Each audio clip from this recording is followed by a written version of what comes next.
A tua presença, ó Espírito Santo, dá ordem teus anjos, ó Pai, a nosso respeito sobre essa igreja, sobre as vidas que estão aqui, para que nada seja roubado, para que nada seja tirado, para que essa pessoa, nossos irmãos que estão aqui, recebam a palavra viva e eficaz, a palavra rema em nome de Jesus. Amém. Aplauda o Senhor Jesus, querido. Glória a Deus. Aleluia.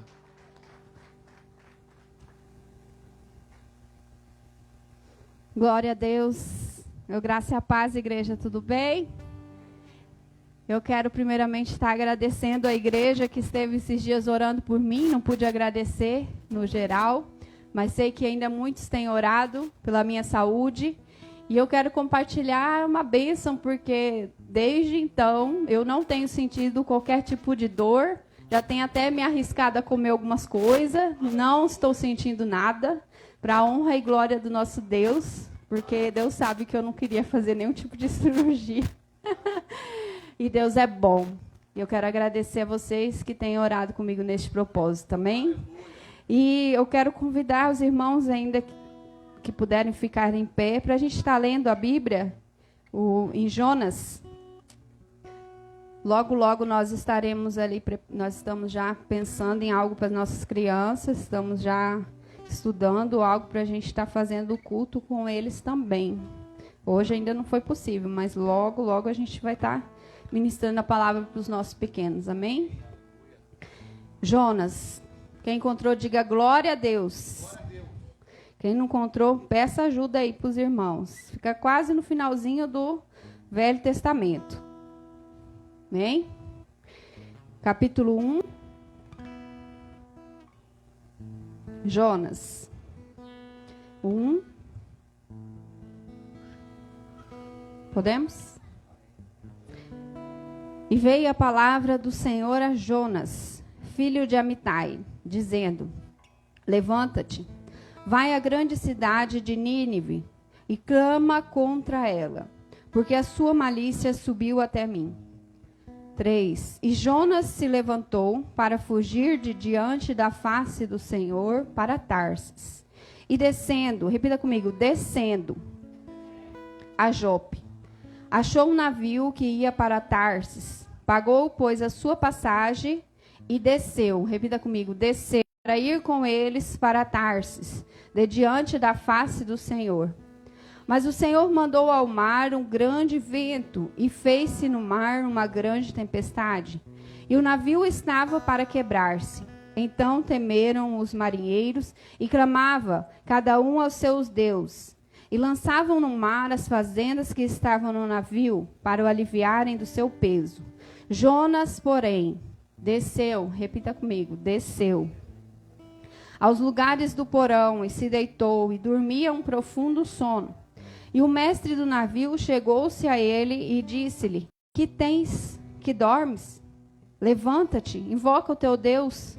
Talvez assim Deus se lembrará de nós, para que não pereçamos.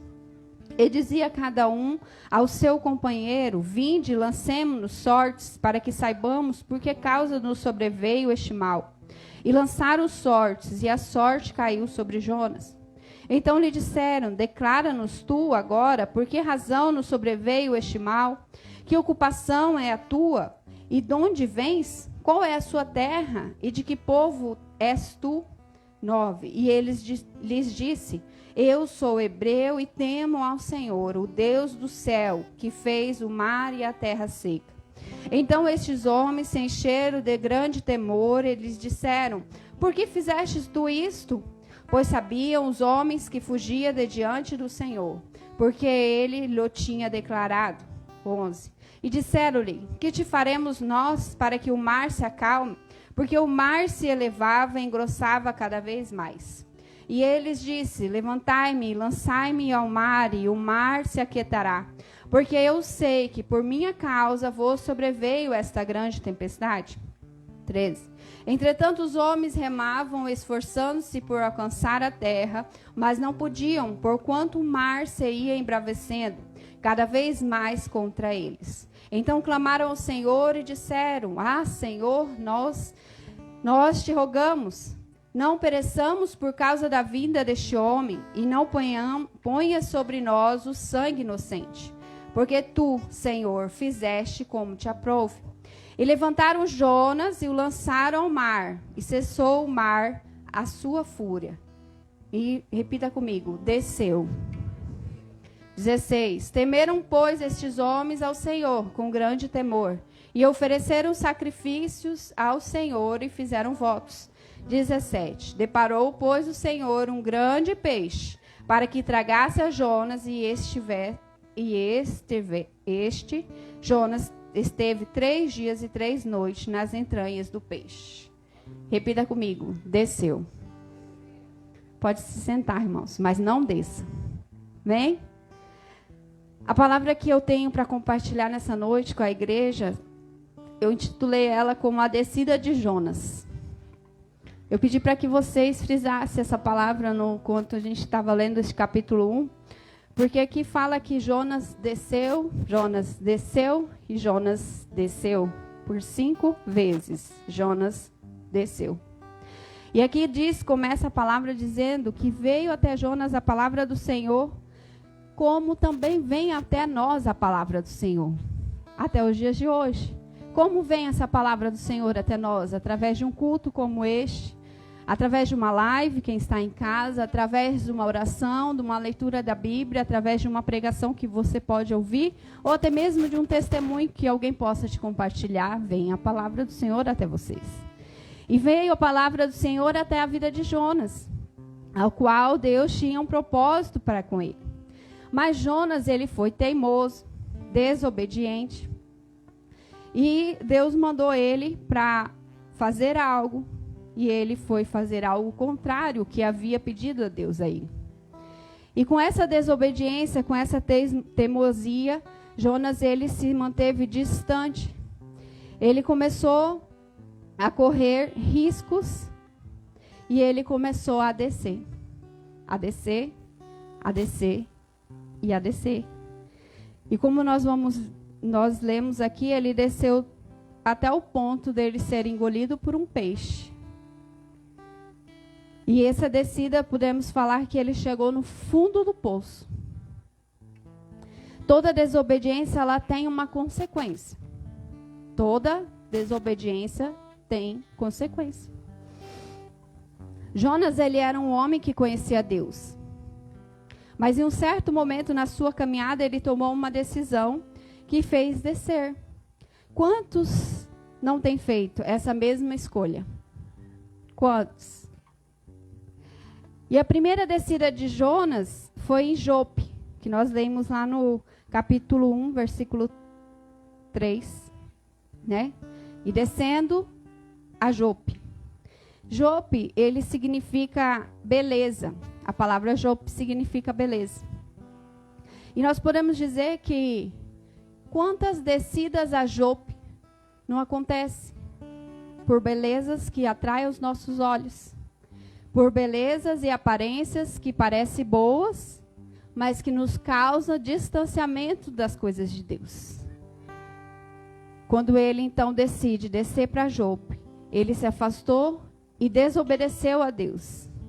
E aí, ali ele foi levado pela concupiscência dos seus olhos, desejo ardente de cobiça, apetite carnal, atração momentânea, física e material. Isso é concupiscência dos olhos.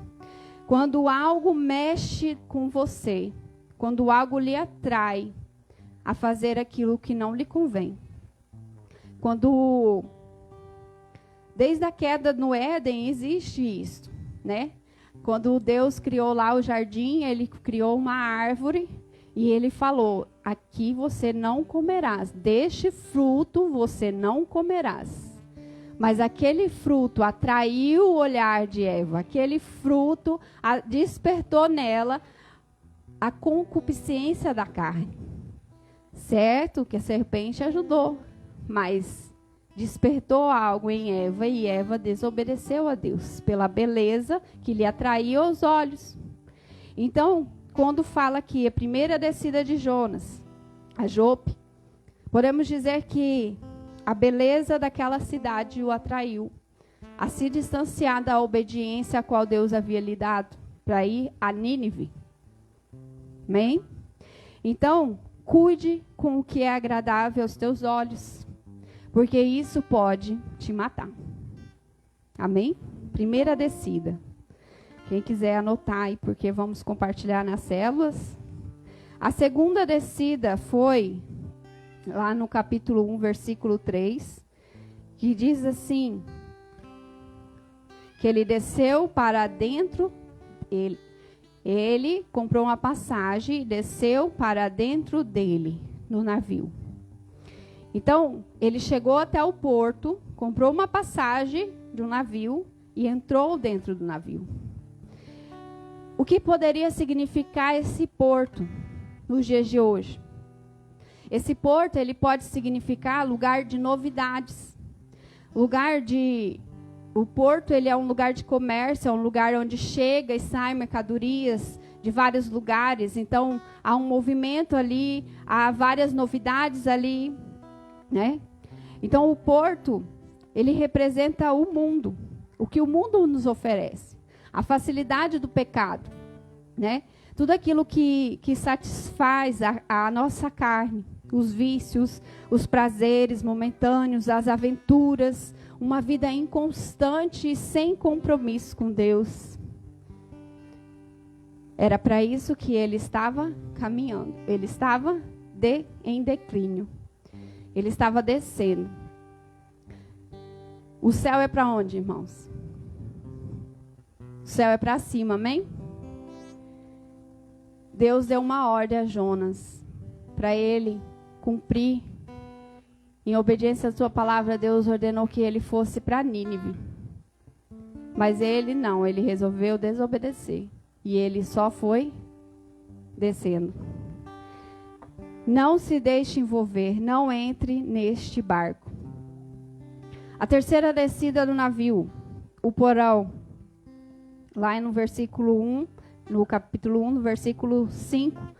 Então, Jonas, quando ele estava ali naquele navio, e havia aquela bagunça, porque o mar começou a embravecer, e aí todos começaram a buscar uma solução. O que Jonas foi fazer? Jonas desceu mais um pouco e foi se esconder no porão. Lugar de trevas, lugar onde não há luz. O que a gente entende com isso? O que a gente pode trazer para os dias de hoje? Porão é o lugar escuro, é o lugar onde nos afastamos da luz. E a luz fala que, a palavra diz que nós devemos ser como luz. E a partir do momento em que nós nos distanciamos da luz, nós começamos a ser trevas. E quando nós queremos fazer algo de errado, nós iremos para a luz ou para as trevas. Jonas, ele não teve um bom comportamento. Ele, ao invés de se declarar ali profeta e buscar uma solução para resolver o caos que estava havendo naquele momento dentro do navio, não. Ele se omitiu e ele foi se esconder. Isso mostra um afastamento da comunhão. Não quer mais orar, não quer mais ir à igreja, não quer mais estar sendo vencido pelo cansaço espiritual. Não tem mais atitude de se declarar cristão, não quer mais se posicionar, ter um posicionamento diante de uma situação que precisa de um posicionamento. E aí, então, ele foi se esconder no porão. E o que aconteceu? Ele desceu mais um pouco. E a palavra diz também que no quarta descida ao mar, quarta descida de Jonas, foi quando lançaram ele ao mar. E antes de entrar aqui no quarto, tem uma anotação que eu fiz. Aqui no versículo, ainda no 5, no versículo 6, aquele povo que era um povo incrédulo, que era um povo que eles viram que eles estavam em meio a uma tormenta, que eles precisavam de um socorro. O que eles fizeram? Eles começaram a clamar aos deuses deles. E aí, quando eles viram Jonas daquela maneira, eles se incomodaram. E eles perguntam: levanta-te, invoca o teu Deus também. Então, muitas das vezes, nós, cristãos, o povo ímpio, às vezes eles estão padecendo. E eles esperam de nós um posicionamento diante de uma situação difícil. E aqui eles falam para Jonas, levanta-te, invoca o teu Deus. E lá no 10, eles falam assim: então, por que você fez isso?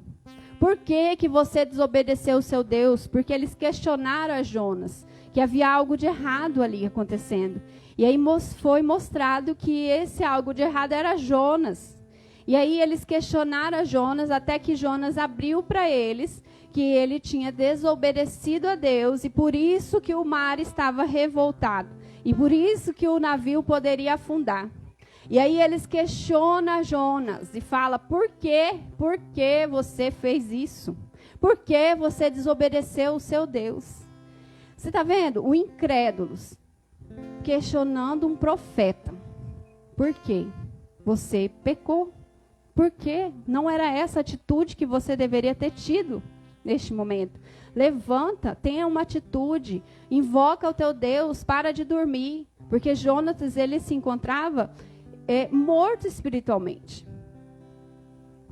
E aí, aqui fala assim, o mundo, quando ele olha para nós cristãos, ele espera ver em nós uma vida compatível com a vontade de Deus. Sabe, às vezes nós somos criticados pelo povo que não conhece a Deus, porque quando nós nos declaramos cristão, quando nós nos declaramos povo de Deus, as pessoas olham para nós e querem ver Jesus em nossas vidas. As pessoas olham para nós e querem ver comportamento de Cristo em nossas vidas, no nosso dia a dia, nas nossas atitudes, nas nossas escolhas. As pessoas que estão lá no mundo, elas estão olhando para nós e esperando ver um comportamento compatível com a vontade de Deus. E aqui a gente pode perceber que quando Jonas não teve esse comportamento compatível com a vontade de Deus, ele é questionado, ele é interrogado, e o povo faz com que ele seja forçado a tomar uma atitude. E aí, mais para frente, Jonas, ele toma uma atitude. Ele se identifica como culpado daquela situação e ele fala para lançarem ele fora do barco, para que aqueles inocentes não perecessem. Mas, de fato, ele está assumindo a responsabilidade do que ele fez de errado. E aí, o que acontece com ele? Ele desce novamente. E ele desce agora no mar. Você já se imaginou você numa imensidão de água, sozinho, jogado no mar? O que passa no pensamento de Jonas neste momento? Que ele iria morrer. E o mar, ele pode significar aqui o mundo.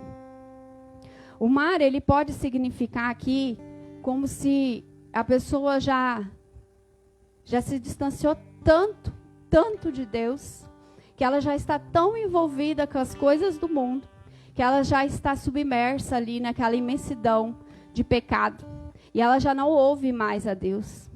Ela já não consegue mais ouvir Deus falando com ela. Ela já não consegue mais falar com Deus. E ele desceu mais uma vez. E a quinta descida, o ventre do peixe. Nas entranhas do peixe. Lá no 17, versículo 17, fala que Jonas passou 3 dias e 3 noites dentro de um peixe. Agora você tenta imaginar aí, você dentro de um peixe. O que tem dentro de um animal? Tem ácido, é molhado, é úmido, né? Então, imagina só essa situação a qual ele estava. E isso a gente pode trazer para nós no sentido assim, que ele desceu tanto, que ele chegou ao fundo do poço. Porque eu acredito que ele estava em desespero. Ele estava lúcido, ele estava vivo, mas ele estava em desespero. Porque ele não sabia o que iria acontecer com ele. E ele estava em um lugar estranho, escuro, úmido, molhado, fétido. Imagine só aonde Jonas foi parar por conta da sua desobediência a Deus. Talvez você consiga identificar em algum desses degraus que você esteja descendo. Misericórdia, meus irmãos. Ainda há esperança. Ainda podemos clamar a Deus, ainda você pode se levantar, porque os céus é para cima, e é para lá que nós devemos ir, é para lá que nós devemos caminhar. Nós não devemos permitir descidas em nossas vidas.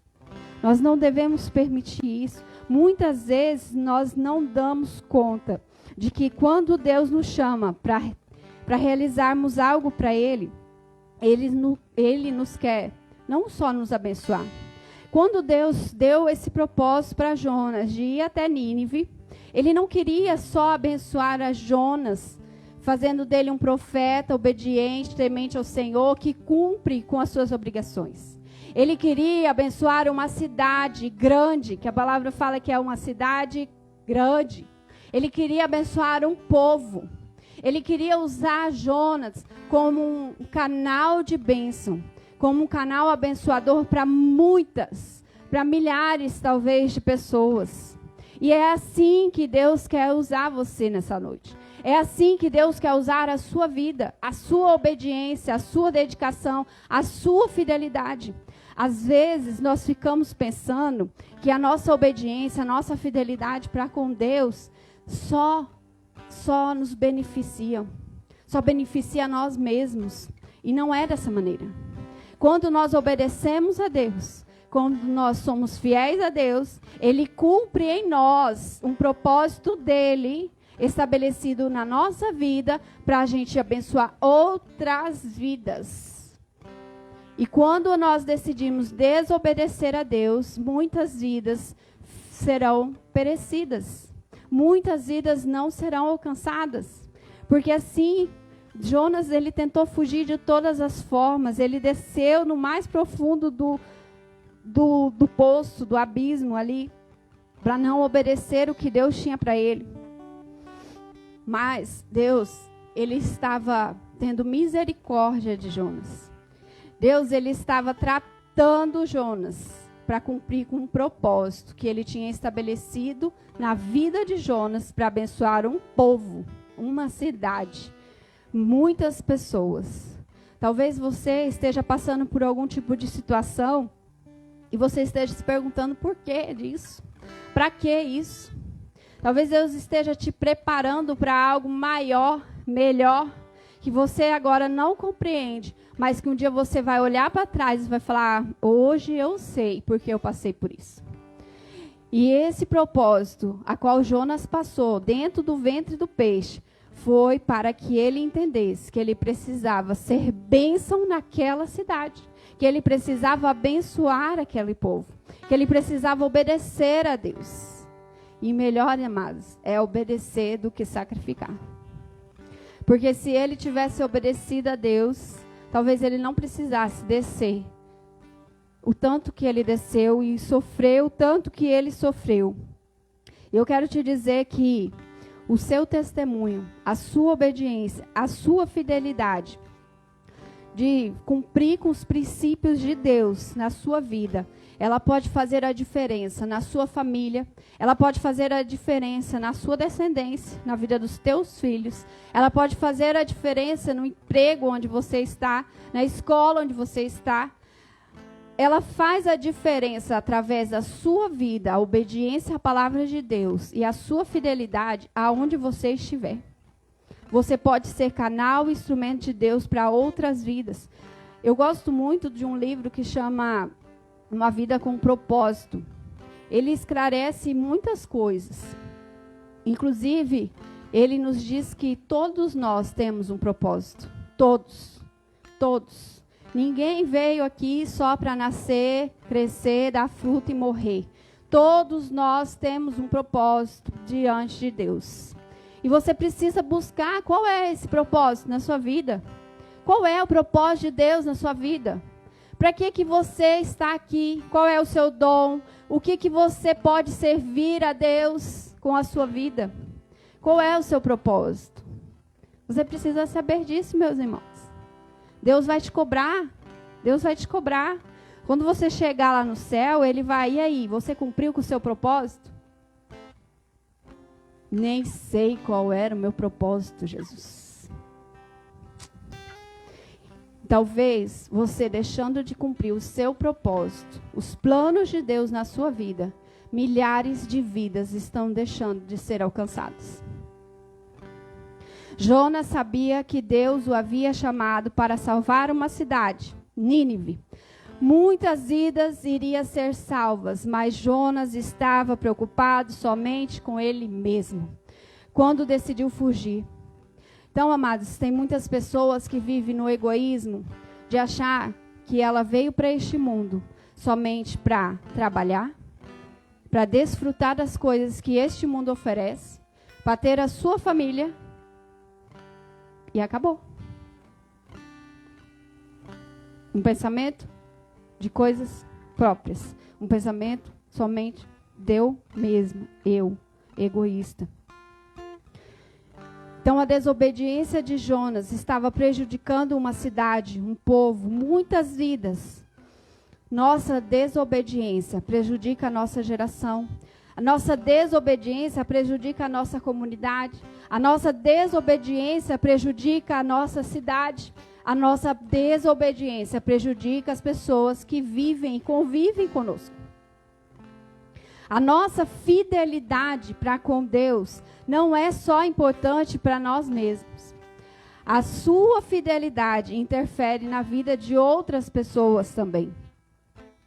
Lá em Deuteronômio 5:29 diz assim: se tivesse a disposição em seu coração em obedecer a todos os mandamentos, tudo iria bem com eles e seus descendentes para sempre. Amém? Glória a Deus. Muitas vidas podem ser alcançadas ou não por sua decisão de obedecer ou desobedecer a Deus. Às vezes, nós aconselhamos casais que estão tomando uma decisão precipitada de se separar e acha que essa consequência da separação cabe somente a eles. Irá prejudicar somente eles dois. Engano seu. Se um casal se separa, se esse casal, por exemplo, é da igreja, se esse casal é um líder de célula, misericórdia, está repreendido esse exemplo. Mas se ele se separa, ele está prejudicando, primeiro, a eles dois, segundo, aos seus filhos, terceiro, aos seus familiares que têm eles como um exemplo, quarto, a toda uma igreja. Porque ele está descumprindo a vontade de Deus. Isso é um exemplo. Eu estou querendo chegar no ponto que o que você faz de desobediência interfere na vida de outras pessoas também. Não é, minha vida quem manda, quem deve, minha vida cuido eu. Não é assim. Não funciona desse jeito. Nós devemos honrar a Deus. Nós devemos obedecê-lo e nós devemos viver uma vida compatível com a obediência à palavra dele. Porque nós somos embaixadores de Cristo. E as pessoas olham para nós e elas querem ver a atitude de Cristo em nós. E a partir do momento que nós não temos essa atitude, nós fazemos com que o nosso irmão pereça. Porque às vezes eles não estão alicerçados ao ponto de entender, de ter um discernimento espiritual, para entender que o homem ele é pecaminoso, o homem ele é carnal, o homem é falho. E hoje ele caiu, mas amanhã ele pode se arrepender e pode reconciliar. Quantas vidas nós já vimos de pessoas recém-convertidas saírem da igreja, se afastarem de Deus por conta de um exemplo ruim. Por conta de alguém que caiu, que pecou, e aí ela olhou para aquela pessoa, e aí ela falou, não, esse comportamento não condiz com Cristo. Está errado. Certo é que nós não devemos olhar para o homem. Nós não devemos olhar para o homem. Nós devemos olhar para Cristo. Mas os nossos comportamentos devem ser comportamentos de Cristo. Amém? Quando obedecemos, Deus vai usando nossas vidas e vai cumprindo o propósito dele através de nós. Mas quando desobedecemos o que Deus faria através de nós, deixa de ser feito a obra. Deixa de ser feito oportunidades de que poderia alcançar muitas vidas para Deus. A obra, ela empobrece. Mas, assim como Jonas foi o projeto de Deus para salvar Nínive, uma cidade, um povo, você pode ser o projeto de Deus para esta obra. Você pode ser o projeto de Deus para este bairro. Você pode ser o projeto de Deus para salvar crianças. Você pode ser o projeto de Deus para salvar casais. Pode ser o projeto de Deus para salvar adolescentes, jovens. Você pode ser o projeto de Deus para salvar muitas vidas através desse ministério, através do seu testemunho, através da sua vida. Você pode ser o projeto de Deus para isso. Você busque em Deus mesmo para saber qual é o seu propósito, qual projeto, qual plano Deus tem através da sua vida. Deus tem um projeto especial através de você. Amém? Deus espera que você esteja dizendo sim para Ele. Não faça como Jonas. Não se distancie da vontade de Deus por interesses próprios, por egoísmo, por desobediência. Toda desobediência tem consequência. Talvez hoje você está padecendo em alguma situação, não porque você está vivendo hoje, porque hoje você fez concerto, você está na presença de Deus, você está buscando fazer aquilo que é correto diante de Deus, mas por coisas que você semeou lá atrás. Talvez lá no passado, uma desobediência, um chamado de Deus para a sua vida não correspondido, você ainda esteja colhendo algumas coisas hoje. Deus, ele não queria destruir Jonas. Deus queria resgatá-lo. Por isso que muitas vezes Deus permite algumas situações em nossa vida, para a gente se aprumar, para a gente se alertar, para nos levar ao arrependimento. No capítulo 2, vamos ler lá, no capítulo 2, diz assim: E orou Jonas ao Senhor, seu Deus, das entranhas do peixe, e disse: Na minha angústia, clamei ao Senhor, e ele me respondeu, do ventre do inferno gritei, e tu ouviste a minha voz. Viu como Jonas estava desesperado? Ele está dizendo que ele estava no inferno, porque tu me lançaste no profundo, no coração dos mares, e a corrente me cercou. Todas as tuas ondas e as tuas vagas têm passado por cima de mim. E eu disse: lançado estou de diante dos teus olhos. Todavia tornarei a ver o templo na tua santidade. As águas me cercaram até a alma, o abismo me rodeou, e as águas se enrolaram na minha cabeça. 6. Eu desci até os fundamentos dos montes. Os ferrolhos da terra correram-se sobre mim para sempre, mas tu livrastes a minha vida da perdição, Senhor, meu Deus.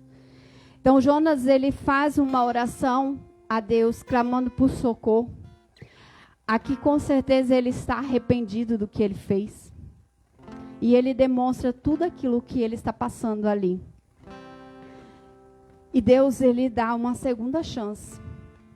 Quando ele vai, leva o peixe até uma praia e despeja Jonas. Fala: agora vai, Jonas, faz o que eu te pedi. Obedeça. E aí, estudando, eu achei o mais incrível que às vezes a gente pode falar assim: nossa, por que Deus usou isso, né? Logo um peixe para isso acontecer. Como que é, né? Estranho. Mas aí, estudando, fala que o povo de Nínive, ele adorava um deus, peixe, que era metade homem, metade peixe. E naquele momento em que o peixe joga Jonas para fora, o povo que ali deve que existir alguém naquele lugar, viu aquilo e disse: olha lá, o Filho de Deus. E a partir daquele momento, quando Jonas foi pregar aquele povo, ele tinha autoridade novamente, porque ele foi reconhecido como Filho de Deus. E aquela cidade toda entrou em jejum, em oração. O rei daquela cidade proclamou jejum, até os animais jejuaram. E aquele povo foi salvo. Foram salvos. Mais adiante, Jonas dá uma baqueadinha, mas a minha palavra encerra neste momento, dizendo para você que Deus, Ele é um Deus de oportunidade. Deus é um Deus de propósito. Deus, Ele é um Deus que Ele exige de nós obediência. Ele quer a nossa obediência a Ele. E Ele nos honra por isso. Ele nos retribui grandemente, de maneira que é incalculável pensar como Deus nos retribui quando nós somos obedientes a Ele. Um homem que estava dentro do inferno, como ele mesmo disse, foi jogado na areia como filho de Deus. Deus, Ele o honrou mesmo assim, quando ele se arrependeu. E nessa noite eu convido a vocês a se colocarem de pé. E talvez você esteja descendo algum desses degraus. E eu te convido, assim como Jonas ali dentro da barriga do peixe, clamou a Deus por misericórdia. Clamou a Deus com arrependimento. E Deus o restituiu no seu lugar como profeta. Eu te convido a você se colocar neste lugar agora como arrependimento. Com arrependimento. Pedindo a Deus, Pai, que traga esse arrependimento verdadeiro na sua vida, para que Ele restitua todos os planos, propósitos e projetos que Ele tem em você. E que você comece a descobrir quais são esses planos, projetos de Deus para você, para que você possa cumprir esse propósito aqui, para que você possa vivê-los, para que você possa desfrutar do que é bom, perfeito e agradável para Deus. Porque, amados, se você tem um dom, se você tem um talento, é o que nesse livro fala. Se você quiser comprar ele e tê-lo, é muito bom. Ele fala que o que você tem de dom, de talento, é o que você deve usar para Deus. Porque o fardo de Deus, ele não é pesado. Ele é suave e leve. Deus não vai te pedir algo que você não possa fazer. Deus vai te pedir aquilo que você pode fazer. Porque Ele já te deu dom e talento para que você faça e cumpra com a vontade dEle. Você só precisa descobrir. E para você descobrir, você precisa se colocar diante de Deus. Buscando a Ele, buscando a face dEle. Perguntando a Ele, quem sou eu? Para que eu nasci? Por que eu estou aqui? E com certeza Ele vai te revelar. Amém? E devemos ser embaixadores de Cristo, trazendo honra e não desonra para a casa de Deus. Mas se por algum momento houve alguma situação que te constrangeu, que te levou a cair, que te levou ao pecado, você pode se arrepender. Porque Deus, Ele é um Deus de oportunidade, Ele é um Deus de novas chances. Enquanto você estiver vida, você pode ser resgatado nos planos e propósitos de Deus. Amém? Feche os teus olhos neste momento. Senhor, meu Deus, meu Pai, graças